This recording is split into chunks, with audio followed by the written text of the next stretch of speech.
All right, I wanted to take a second here to talk about that Texas Longhorns Oklahoma Sooners game yesterday. And before I get into the officiating debacle here, I think it's really important to understand that I'm not saying Texas should have lost the game and that Texas was robbed. Oklahoma didn't deserve to win the game. Texas did. They were more physical, greater halftime adjustment, quarterback play was better on third down. They were just a better football team. However, we'd be remiss if we did not go over the officiating disaster on what ended up being the game-breaking play in the game, and that was a punt return for a touchdown. Of course, we're talking about that massive blatant block in the back. And I think it's really important to walk through this step by step here because in the context of this game, I think Texas still wins. Maybe not, but I think they still win. They were the better team up to that point, clearly better in my opinion. But the fact of the matter is that penalty took the football out of the Oklahoma Sooners' hands. The defense was not given a chance to make it a stop in a one-score game. Definitely changed the entire makeup of the game. Now, I'm not going to go out there and say, because I know there's people in the comment section already typing saying, oh, you're just mad because Oklahoma lost. I'm not a Sooners fan.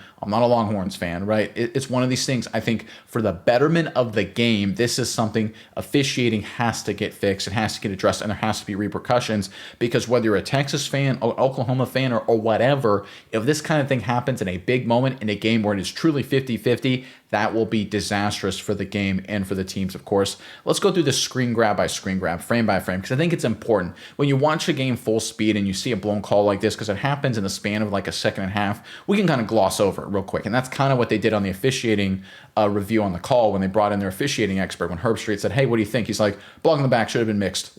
It was missed, should have been called. Move on. That can't happen, right? That's not allowed. Doesn't work that way. So let's go frame by frame here. Let's see what happens. So we're in the middle of the punt return now. It's going down the sideline. You can see 44 for Oklahoma. He is in the direct lane to go after the returner, 21 from Texas. So this is normal standard stuff. You see this throughout a football game, right? Returner breaks down the sideline. There's one guy there pursuing dead to rights, potential to make the play. He's the guy to make the play right there on the sideline. Otherwise, 21 will have to cut back across the field, right? You can see how it all shakes out. There's a good little wall there set by Texas. 44 is in a position right there about 12 yards away to make the tackle, or at least attempt to make the tackle. So our next screen grab here as we go on, you can see the contact, 92 from Texas, squarely behind 44, right? This isn't a 50-50 where was it a side blow and it was actually a little bit behind, so it should have been called. This is squarely behind. You got a shoulder directly in the back. There is no part of 92 that's ahead or in front of the Oklahoma returner or coverage man right now, number 44. So this is squarely, definitionally 100% a penalty. And sometimes what will happen is officiating crews, I don't think this is right, but they will sit there and say, if it's so far away from the ball, they'll miss it sometimes, right? Or maybe they'll let it go because, I hate it, but sometimes they'll be like, listen, it's 20 yards away, it's ticky-tacky, I'm going to let it slide. I don't think they should, but some crews do that. This is not the case, obviously. Right now, there's about 7-8 yards difference between 44 and 21 going full speed. 41's the guy to make the play. He's the only guy there. And right now, contact is made on the back of 44. Clearly a penalty, and we go to our final screen grab here. You can see, even with the block in the back, the clear block in the back, 44 was the guy there to make the tackle. Quite simply, this was the play this was the touchdown. This is not a touchdown if there's no block in the back, right? I think we all agree to that, right? It's 44 probably makes a tackle there, or 21 has to cut up inside. It's still a big return, still good field position. Texas is still winning and playing better football, but if the block in the back isn't made, this isn't a return touchdown. Instead, the block in the back was made, and it should have been 10 yards from that spot. Changes field position significantly. Texas is still winning and playing well. I think they still win the game, but it obviously was an egregious missed call. Here's the other part of this that I think is really important to understand. Over the course of the game, and this is what really irks me, is that the officiating crew said, listen, we're going to call it tight. There were numerous holding penalties throughout the game that were good calls, but they said at the point of attack, if it's a letter of the law foul, we're going to call it, right? We're not going to keep the flag in our pocket. That's how they called it from the first snap. That's how they call it all the way up to this point, which I've got no problem with that. Be consistent. I'm 100% agreeing with that. But in this instance, this is not like a letter of the law call at the point of attack by itself. This is blatant. This is obvious. This is something that cannot happen, a miss like this, right? Just to walk through it again one more time, we've got 44, pursuing 21, the returner. This is his lane, his responsibility, right? This is a similar kind of vein as if you're the outside contained defender and an offensive blocker grabs your outside shoulder and yanks you, the ref will call it because that's your lane, your responsibility, point of attack, right? This is right at the key play, right at the key key block. So 44, he's the key man here. There's the key contact that's initiated at the point of attack, clearly a foul. No part of 92 is anywhere remotely in front of 44 for Oklahoma. And then you can see there, just to put a final bow on it, that this was the reason this play was a touchdown very clearly, right? It's undeniable, right? It's this without the block in the back, it's not a touchdown. That's just a fact, right? You can try and squeeze your way around it any way you want, but this was the block that made it a touchdown, right? It's still a successful run, and I'll throw all those caveats in there I said before, but the reality is this was the key block and the key play. And all game long, they had called it tight in these similar situations, and they decided to put their flag in their pocket. Now, there are some people that will say that, well, it's full speed, mistakes happen. That's not allowed. Frankly, that shouldn't be allowed. There has to be consequences. We all know people. You guys know truck drivers? I know truck drivers. If they make a full speed mistakes, they have consequences. They get in an accident and it's their fault, they're fired, right? I'm sure a lot of you guys know cops, police officers, military servicemen. I know a lot of people in my family that served, right? Pilots, right? Air crew members.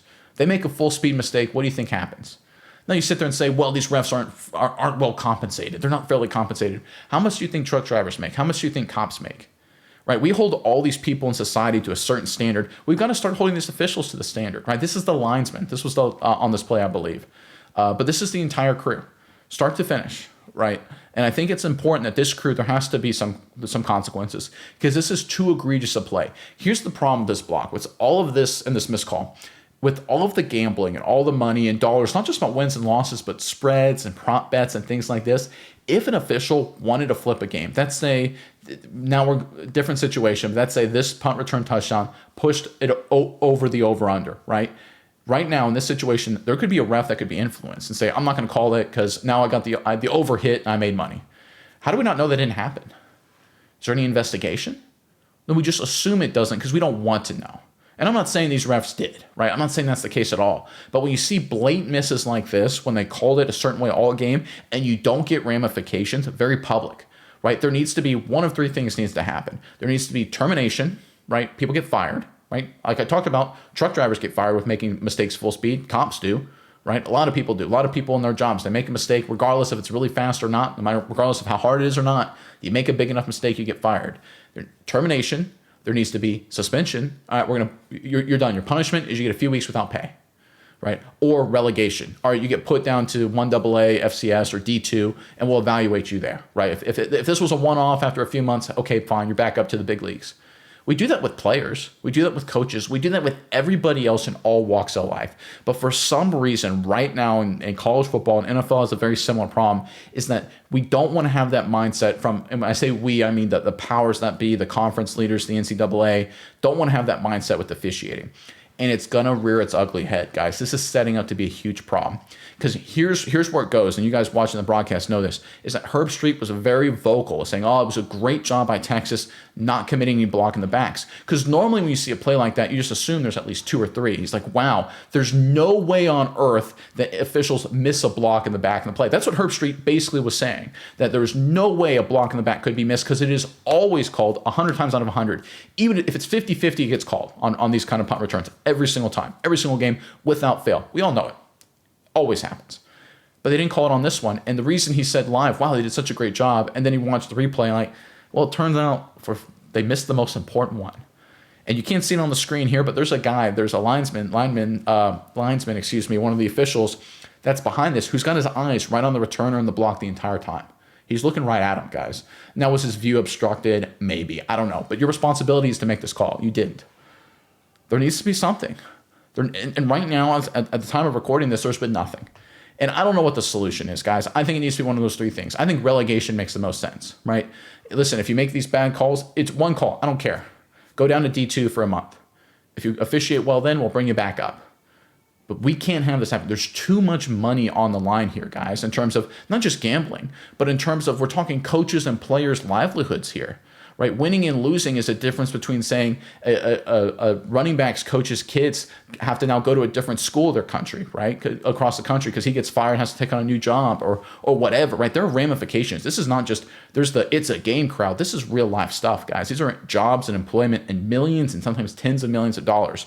And right now, the NCAA has a big problem on their hands.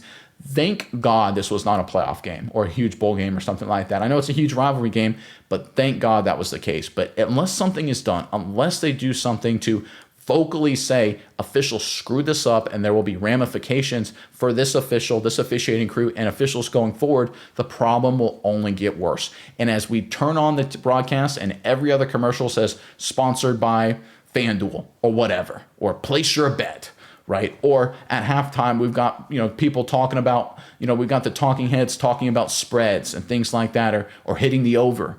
The more that happens, guys, and the more money flows in and the more we see calls like this, the problem will only get worse. The NCAA, the SEC, college football in general, they've got to do something, and they've got to do something quickly.